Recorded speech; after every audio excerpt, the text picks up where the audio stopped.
Listen.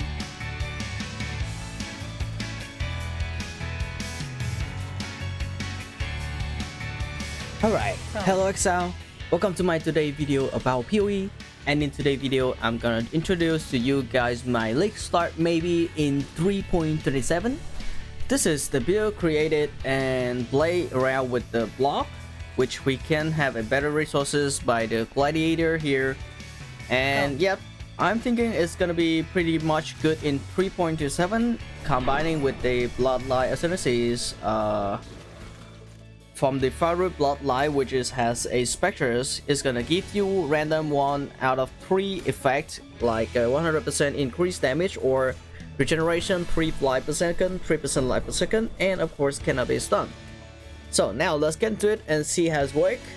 And the build is now having just a 6 link or more, which can be pretty easy to get in the next league with the bridge 2.0. I'm so sure that, as you already see, GKD videos have a playing test. He even just in Act 5, Act 6 I believe, and he already have 5 links from the trees of the bridge.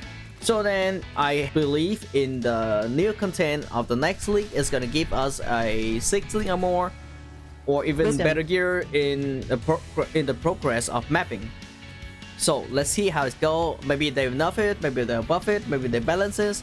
But yeah, there's a higher chance for a 6 link body armor, so I'm just simulate the 6 link body armor without any modifier on it.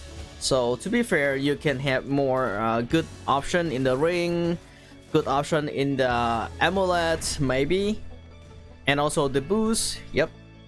But in here I will go by the option pretty cheap. After you finish the campaign, has some extra chaos, then you can buy everything. Literally you can buy everything except the tabula, and you replace it by the 6 link from the bridge 2.0.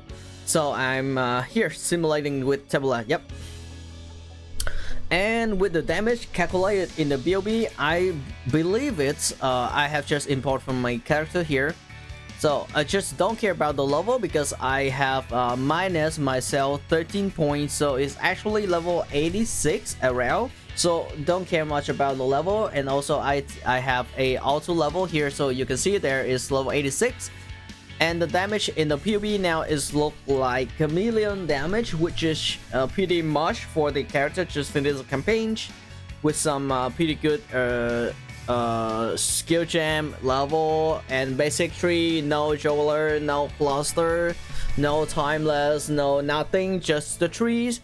So I believe this is showing pretty good in tier 7 map I have testing out, and even tier 10 it still have enough damage for actually a strongest monster in the campaign. We can see is the expedition and the essence.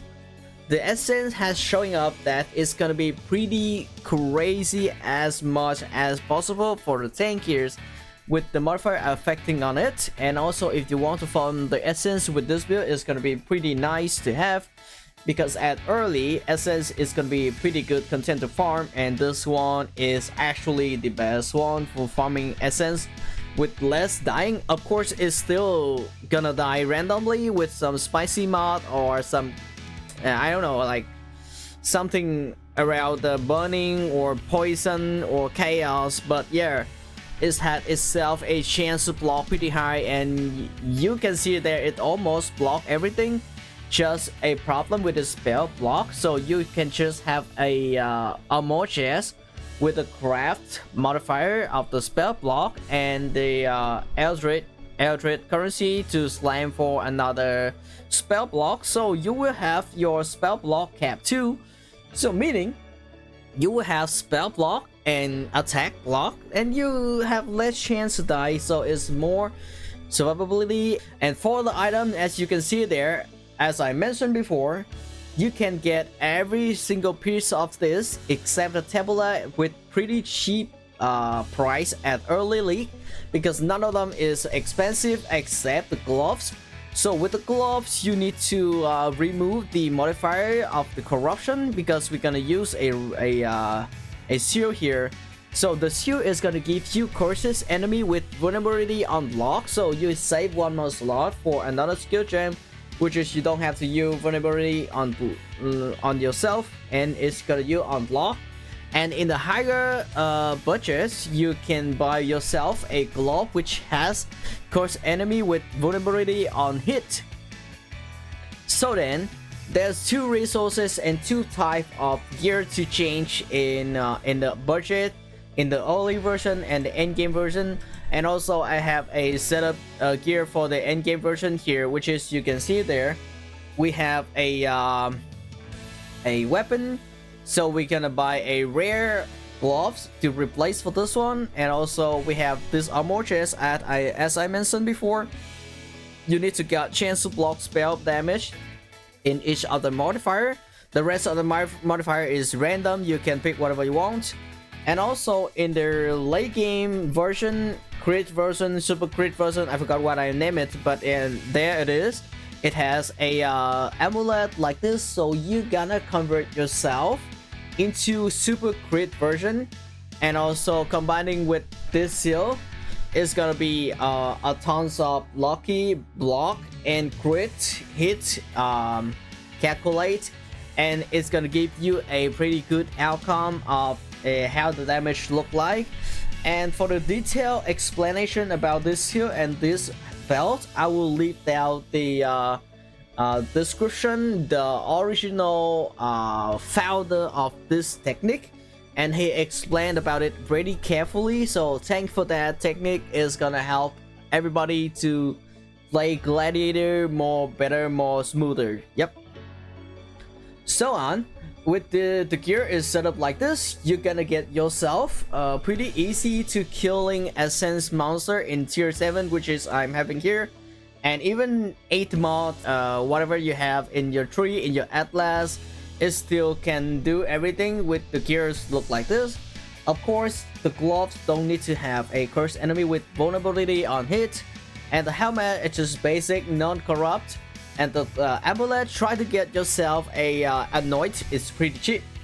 It's like costs nothing, and it's gonna give you plus 35% free physical damage increase.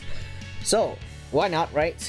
And of course about the boost and the belt is actually a pretty good aim slot for this, because nearby enemies are crushed while you have at least 25 rage, and you will always have rage just around 20. So whenever you have 25 rage, meaning then the enemy crushes and it got more damage received. And with this boost, so you not get burning. And also this boost is gonna give you a little bit physical damage flat to your skill, which is pretty hard to get the resources to increase, because we are unarmed, so we don't have flat physical damage from the weapons like the super crit version. So we have to use this helmet and this boost to get a flat physical damage. And of course, if you have better armor, you can have an option on the ring to have a flat physical damage, which is I don't have here. I just found the ring on the ground and just pick it up and wearing it. Yep. And so on. This build is gonna do pretty good around tier 1 map until tier 10 map. But yeah, under tier 10, you basically just kill every monster by one punch. If nothing changes, I will start by this one. If anything changes, I will also note down in the comment or in the description for you guys to, if you want to play this build and if you want to actually deep down this build into the super crit version. Yeah. So that's all about the video of today, and hope you guys like it. Hope you guys have a good experience, have a good league start. And if I'm missing anything or say anything wrong, please note down, comment and let me know about that. I'll fix in the next video. Thanks for watching and see you guys in the next video. Bye bye.